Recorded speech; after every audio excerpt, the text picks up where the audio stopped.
क्या क्या बातें मैंने सिखा दी हैं ह्यूमन आइज में मैंने कुछ बातें बेसिक बता दी। पहले ह्यूमन आइज ट्रांसमीटर नहीं है, रिसीवर है। पहले के अगर सीरियल्स देखोगे तो उसमें हमेशा ही लगता है कि आंखों से कुछ ना कुछ निकल रहा है और किसी के ऊपर पड़ रहा है, इसलिए हम देख रहे हैं, बट ये बात पूरी तरीके से गलत है। सच ये है कि हमारी आंखों में कुछ आता है जिसकी वजह से हम देखते हैं, हमारी आंखों से कुछ ऐसा नहीं जाता है जिसकी वजह से हम देखते हैं। तो अगर जो ट्रांसमिट करता है उसको ट्रांसमीटर कहते हैं। ट्रांसमीटर क्या करता है, कोई ना कोई वेव छोड़ रहा होगा। रिसीवर किसी ना किसी वेव को, इलेक्ट्रोमैग्नेटिक वेव्स को या व्हाटसोएवर वेव को रिसीव कर रहा होगा। तो ये सिर्फ रिसीव करता है। किसको रिसीव करता है? एक पार्टिकुलर वेवलेंथ ऑफ लाइट को। ठीक है, हम लोगों ने पढ़ा था 4000 से लेकर 7000 एंगस्ट्रॉम वाले वेव को करता है ये रिसीव, है ना, जिसको वेव गियर के आपने सीक्वेंस में समझा था ना। अगर ये रिसीवर है तो इसके पार्ट्स क्या हैं? तो जैसे ही रे ऑफ लाइट फॉल करेगी तो सबसे पहली मुलाकात उसको कोर्निया से होगी। किससे होगी? कोर्निया। कोर्निया एक ट्रांसपेरेंट थीन मेम्ब्रेन होता है। वो जनरली सामने से देखूंगा तो नहीं दिखेगा। जैसे कि बड़े सारे मॉल में तुम जाते हो तो तुमको लगता ही नहीं कि दरवाजा भी है, और दौड़ के जाते हो और टकरा जाते हो और गिर जाते हो, क्योंकि शीशा लगा होता है। तो अगर ट्रांसपेरेंट लगा हुआ है तो वो ट्रांसपेरेंसी की वजह से जो है वो नहीं दिखता, बट उसके अंदर क्या है वो सब कुछ दिखता है। बट मैंने बोला कि ऐसा करके देख सकते हो। न्यूबॉर्न बेबी की आंखें बिल्कुल क्रिस्टल क्लियर होती हैं।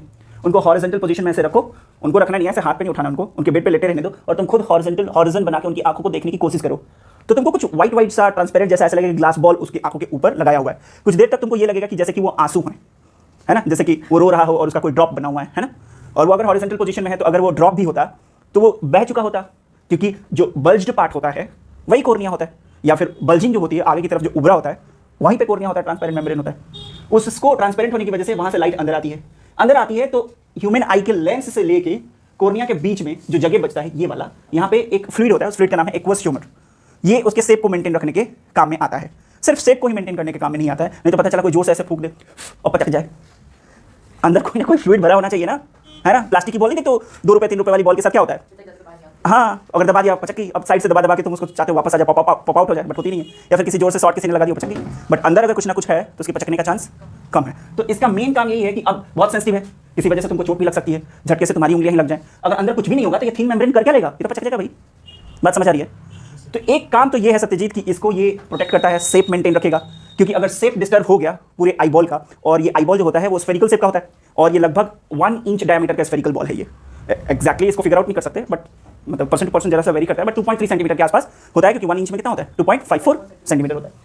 यहाँ पे अगर कोई फ्लूइड है तो उसका रिफ्रैक्टिव इंडेक्स भी कुछ ना कुछ होगा। तो रिफ्रैक्शन तो इस ट्रांसपेरेंट मेम्ब्रेन से ही शुरू हो जाता होगा। Ray of light I human आई पे फॉल की, तो फॉल करेगी तो सबसे जो वर्स्ट पार्ट होगा, सबसे आगे की तरफ जो होगा, उसी से उसकी मुलाकात होगी। तो किससे होगी? कोर्निया से होगी। कोर्निया से मुलाकात हुई, यहाँ भी रिफ्रैक्शन हुआ होगा, हर एक लेयर पे रिफ्रैक्शन होगा। Medium 1, medium 2, medium 3, medium 4, medium 5, then it will form a final image. Are you getting my point? तो first refraction will happen on the surface of cornea, isn't it so? समझ आ रहा है? यहाँ से अंदर गई तो ये फ्लूइड भी थोड़ा सा रिफ्रैक्शन करेगी। तो मतलब सारी रिस्पॉन्सिबिलिटी सिर्फ लेंस की नहीं है। कि सोचो पूरा अगर खेल 1 इंच के डायमीटर वाले बॉल में हो रहा है तो लेंस ही सिर्फ रिस्पॉन्सिबल नहीं है रे ऑफ लाइट को बेंड कराने के लिए, ये मैं कह रहा हूँ। और आगे कोई बल्ज्ड पार्ट ऐसा है तो बल्जिंग की वजह से जो रे ऑफ लाइट ऐसे आई टकराई, तो तुमको ऐसा फील नहीं हो रहा है कि सामने जाके कन्वर्स कराएगा, क्योंकि ये कॉन्वेक्स वाला सर्फेस है। सामने से अगर रे आ रही है तो ये कॉन्वेक्स वाला सर्फेस जैसा फील हो रहा है, तो ये भी तो कुछ बेंड करा देगी नॉर्मल से टुवर्ड्स नॉर्मल, क्योंकि रेयर है, इधर डेंसर है। अंदर आओगे फर्दर डेंसर मिलेगा तुमको। फिर कुछ बेंड कराते हुए कुछ तो शार्प कर दिया उसने रे ऑफ लाइट को जो पैरेलल आ रही थी। उसके बाद तुमको गेट मिलता है। क्या मिलता है? गेट। इसको आइरिस बोलते हैं, है ना। आइरिस कैसे भी इसको पढ़ सकते हो, है ना। ये गेट की तरह काम करता है। तुमने देखा होगा एकदम से थिएटर के अंदर जाओगे तो तुमको कुछ भी नहीं दिखता, ऐसे ऐसे करके अपनी सीढ़ियाँ कौन से रो में हो जाके सीट पे बैठते हो, अगर तुम लेट हो गए हो मूवी देखने में तो। बट अंदर थोड़ी देर बैठ जाने के बाद तुमको सब कुछ दिखता है, लगता है कि कौन कहाँ बैठा हुआ है। फिर ऐसे ही अंधों की तरह कोई दूसरा आ रहा होता है, तुम उस पास तो उसको दिख नहीं रहा। वही है कि बाहर से आया धूप से, तो धूप में लाइट इंटेंसिटी बहुत ज़्यादा थी तो ये गेट बंद था, क्योंकि ये गेट कंट्रोल करता है कि कितना अमाउंट ऑफ लाइट अंदर इंटर करेगी, यहाँ पे कितना अमाउंट को अंदर इंटर करने देना है, उसके लिए ये गेट लगा हुआ है। आइरिस है। ओए आशुतोष, मेरी आंखों पे फ्लैश लाइट डाल के देखो, देख सामने से देखोगे तो दिखेगा। आया सामने से देख तो कैसे गेट खुलता है, देखना सामने से देख तो दिखेगा, नहीं तो नहीं दिखेगा। और जो कलर पार्ट है ये अचानक से डालना, कलर पार्ट जो है वो सिंक होगा, ऐसा होगा, ऐसा सिंक होगा। सामने से देख, सामने से देखो तुम लोग,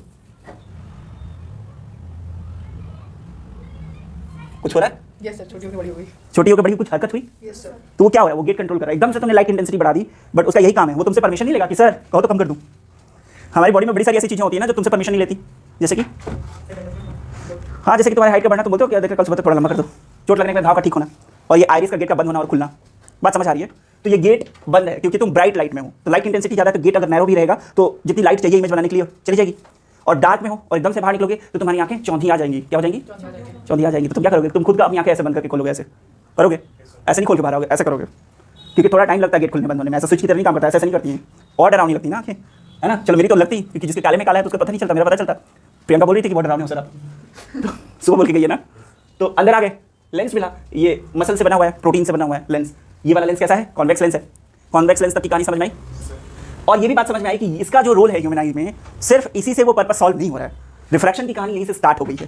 refraction, again refraction, final refraction, तो ये शार्प टर्निंग देता होगा ये। उसके बाद जो फ्लूइड है लेंस से लेके रेटिना के बीच में भी फ्लूइड होता है, उस फ्लूइड का क्या नाम है? विट्रस ह्यूमर, है ना। अगर ये फ्लूइड ना हो तो ऐसे लेंस कभी अंदर चला जाए, कभी बाहर आ जाए। तो इधर भी फ्लूइड है और इधर भी फ्लूइड है, तो उसका शेप मेंटेन है, लेंस का पोजीशन मेंटेन है। बात समझ आ रही है। और ये लेंस हवा में लटका हुआ है, एक थीन फाइब्रस लाइन जैसा कोई प्रोटीन से सिंथेसाइज किया हुआ कोई मेम्ब्रेन है, जिसको सीरियली क्या बोलते हैं? इसको सिलियरी मसल्स बोलते हैं। सिलियरी मसल्स क्या हैं? फाइन लाइक मसल्स हैं, सिर्फ धागे हैं बड़े सारे। तो जब रिलैक्स होती हैं क्या होंगी? रिलैक्स होंगी तो ये थिक हो जाएगा, मतलब कुछ ऐसा सा होगा, ऐसा है तो ऊपर से रिलैक्स होंगी तो ये थिक होगा। या फिर ऐसे समझ सकते हो कि जब ये थिक होगा तो ऊपर से वो खींची जाएंगी। समझ पा रहे हो? क्योंकि जब मोटी होगी तो छोटी होगी, कुछ समझ पा रहे हो? वॉल्यूम तो सेम है ना, वॉल्यूम सेम है, तो मोटी होगी तो छोटी होगी, छोटी होगी तो वो सिलियरी मसल्स का लेंथ बढ़ जाएगा। और मोटी कब होने की जरूरत है? जब तुम नियर ऑब्जेक्ट को देख रहे होंगे, क्योंकि जब नियर ऑब्जेक्ट को तुम देख रहे होंगे तो तुम तो ये इस फॉर्मूले का यूज करोगे, 1/v - 1/u = 1/f। इसको तो तुमने फिक्स कर रखा है, बात समझ आ रही है? इसको तो फिक्स कर रखा है ना। तो अब अगर तुम इसको बहुत नजदीक रखते हो तो इसको क्या करना पड़ेगा? इसको भी नजदीक रखना पड़ेगा, रेसिप्रोकल है ना, क्योंकि हमें कांस्टेंट वैल्यू चाहिए, दैट इज v। और v क्या है? लेंस से लेकर रेटिना तक के बीच का डिस्टेंस। समझ आ रहा है? तो लेंस से लेकर रेटिना तक के बीच के डिस्टेंस को हम क्या कहते हैं? v कहते हैं। और वो जो v है वो फिक्स है, उसको हम नहीं बदल सकते। और हमारा u हमेशा ही बदलेगा, क्योंकि ऑब्जेक्ट का अता पता नहीं, वो बहुत नजदीक भी हो सकता है और बहुत दूर भी हो सकता है। तो अगर ये वैल्यू लगातार बदल रही है तो इसको बदलना ही होगा। समझ आ रहा है? क्योंकि अगर मुझे f चाहिए होगा तो ये फिक्स है। अगर ये मैं कम कर दूं वैल्यू, इसको छोटा करता जाऊं, तो ये ओवरऑल वैल्यू क्या हो जाएगा? बढ़ जाएगा। समझ आ रहा है? अगर 1/10 लिखा हुआ है और मैं 1/100 कर दूं तो ये तो मैंने बढ़ा दिया f को। अगर मैं f को छोटा कर दूं, f छोटा कब होगा? जब ये मोटा होगा, तो मोटा होगा तो कर्वेचर छोटा होगा, तो फोकल लेंथ भी छोटी होगी। तो जब छोटा होगा, ये वैल्यू छोटा होगा, तो ओवरऑल ये वैल्यू रेसिप्रोकल वाला बढ़ जाएगा। अब ये वैल्यू तो हमारा फिक्स है, समझ पा रहे हो? तो अब ये वैल्यू इसे भी छोटा होना पड़ेगा, तो ये नजदीक रखा होगा। तो जब भी नजदीक रखी रहती है कोई भी ऑब्जेक्ट, तो उसके लिए फोकल लेंथ को छोटा होना पड़ता है। और अगर फोकल लेंथ छोटा हो गया तो फिर क्या होगा? वो जल्दी रेटिना पे फोकस कर जाएगा। ये बात समझ में आ रही है कि अगर हमारा v फिक्स है और u वेरिएबल है तो हमारा f वेरिएबल होना पड़ेगा। और ये जब मोटा होगा तो छोटा होगा और सिलियरी मसल्स स्ट्रेस्ड आउट हो जाएंगी। तो बहुत ज़्यादा देर तक अगर तुम किताबें पढ़ते हो तो पढ़ते पढ़ते थक सकते हो, और या थक जाते हो। इसलिए थक जाते हो क्योंकि बहुत देर से तुमने अपने लेंस को ये वाली कमांड दी हुई है ना। तो सिलियरी मसल्स ज़्यादा स्ट्रेस्ड आउट है। तो अगर कुछ देर 2 घंटे पढ़ने के बाद तुम बालकनी में खड़े होकर किसी 100 मीटर दूर किसी ग्रीन प्लांट को देखोगे तो वो धीरे धीरे धीरे धीरे, क्योंकि तुमने यू बढ़ा दिया, तो धीरे धीरे धीरे धीरे धीरे धीरे उस पर फोकस करोगे तो ये पतली होगी। ये बात समझ आ रही है? ये पतली होगी तो क्या होगा? फोकल लेंथ बढ़ जाएगा, तो सिलियरी मसल्स रिलैक्स हो जाएंगी। ठीक है? अगर किसी इलास्टिक को लंबे समय तक चलाना है तो क्या करना पड़ेगा? उसको रिलैक्स पोजीशन पे रखना पड़ेगा ना। जैसे कुकर का ढक्कन है, तो कुकर का ढक्कन अगर कुकर में ही लगा रहेगा तो स्ट्रेस्ड आउट रहेगा ना। ढक्कन छोड़ो, कुकर के ढक्कन में लगा हुआ रबर अगर हमेशा ही लगा हुआ रहेगा तो वो जल्दी ढीला हो जाएगा। अगर यूज़ किया, फिर निकाला, साफ किया और रख दिया, तो वो अपने नेचुरल शेप में रहेगा, क्योंकि इलास्टिक है। फिर जब जरूरत है तब लगाओ, सीटी बजाओ, निकालो और फिर से उसको धो के रख दो। अगर लगातार तुम लगा के ढक्कन में ही रखते हो तो स्ट्रेस्ड आउट रहेगा, फिर वो अपना वही शेप गेन कर लेगा, उसके बाद उससे छोटा वो होगा नहीं और ढीला हो जाएगा। तो सिलियरी मसल्स अगर लगातार लेंस के मोटे होने की वजह से छोटी है तो स्ट्रेस्ड आउट रहेगी, आंखें तुम्हारी कमजोर हो जाएंगी इस सेंस में। ये बात समझ आई? यहाँ से रेस आगे बढ़ी, ये विट्रस ह्यूमर बता दिया कि यही है मेन, क्योंकि ज़्यादा एरिया में ये फैला हुआ है, यही ओरिजिनल शेप देता है। इसके बाद यहाँ पे आके हिट करती है, तो जो इस लेंस का ज्योमेट्रिकल सेंटर पड़ता है सामने, उसको बोलते हैं हम येलो स्पॉट। क्या बोलते हैं? Yellow spot. हाँ, इसको क्या बोलते हैं? मैकुलोलोटिया, येलो स्पॉट। यहाँ पे सबसे शानदार इमेज बनता है, मतलब यहाँ पे बने हुए इमेज की डिटेलिंग बहुत अच्छी होती है।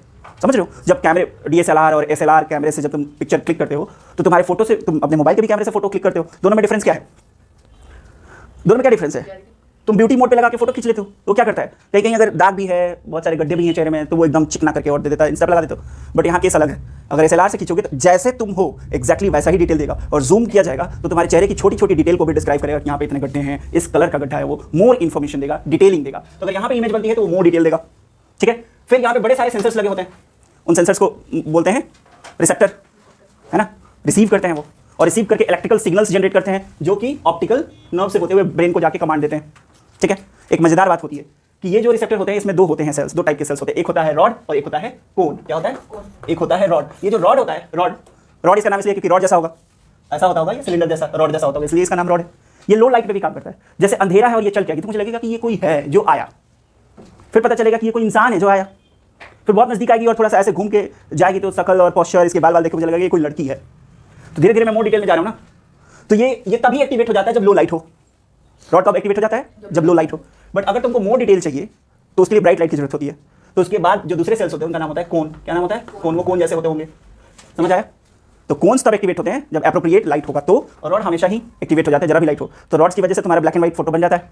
अंधेरे में डिजिटल फोटो तो बनता नहीं ह्यूमन आई से भी, है ना? और कैमरे में भी यही है, जितनी अच्छी प्रॉपर लाइटिंग करोगे उतना डिटेल में जाओगे कलर के, नहीं तो क्या होगा? लेस इन्फॉर्मेशन रहेगा, ब्लैक एंड व्हाइट इमेज तुम्हारा एक शेप बना देगा। तो ऐसा कह सकते हो कि जो रॉड होता है वो सिर्फ शेपिंग करता है और जो कोन होता है उसमें कलर भरता है। रॉड क्या करता है? किसी भी ऑब्जेक्ट का शेप बनाता है और जो कोन होता है वो उसमें कलर भरता है। जितना एप्रोप्रिएट तुम कलर दोगे, जितना ज़्यादा लाइट दोगे, उसके हिसाब से वो कलर भरेगा। बहुत ज़्यादा लाइट अगर इंटेंस दे दोगे तो व्हाइट लाइट बना देगा, देखेंगे ही नहीं, सब ब्राइट होगा। कोई ऑब्जेक्ट बहुत ज़्यादा चमकने लगेगा तो उसे वो नहीं दिख पाएगा, उसमें कलर नहीं डाल पाएगा। ये बात समझ में आ गई? तो जहाँ से ऑप्टिक नर्व्स निकली होती हैं वहाँ पे कोई रॉड और कोन्स नहीं होते, इसलिए उनको ब्लाइंड स्पॉट बोलते हैं। तो दो स्पॉट हैं, एक येलो स्पॉट जहाँ पे शानदार इमेज बनता है विद फुल डिटेल, एक होता है ब्लाइंड स्पॉट जहाँ पे कोई डिटेल नहीं मिलती क्योंकि एक्सेप्टर कोई है ही नहीं। हाँ, ये बात समझ आ गई? ठीक है। इसके अलावा हाँ, इसकी जो ओपनिंग होती है, आइरिस जब वो छोटा बड़ा होता है तो बीच में एक नैरो होल की ओपनिंग देता है, उस ओपनिंग को ही प्यूपिल कहते हैं। समझ आ गया? तो कोर्निया समझ गए, प्यूपिल समझ गए, आइरिस समझ गए, सिलियरी मसल समझ गए, विट्रस ह्यूमर समझ गए, एक्वस ह्यूमर समझ गए, है ना? फिर रिसेप्टर्स के बारे में जान लिया, ऑप्टिक नर्व्स के बारे में जान लिया, ब्लाइंड स्पॉट के बारे में जान लिया, लुटिया के बारे में जान लिया, रेटिना के बारे में जान लिया, स्क्रीन ये भी जान लिया कि ये कैसे फंक्शन करता है, 1/v 1/f कैसे वर्क करता है। किसी को कोई डाउट यहाँ तक? तो यही है इस ह्यूमन आइज की पूरी स्टोरी। खत्म करें?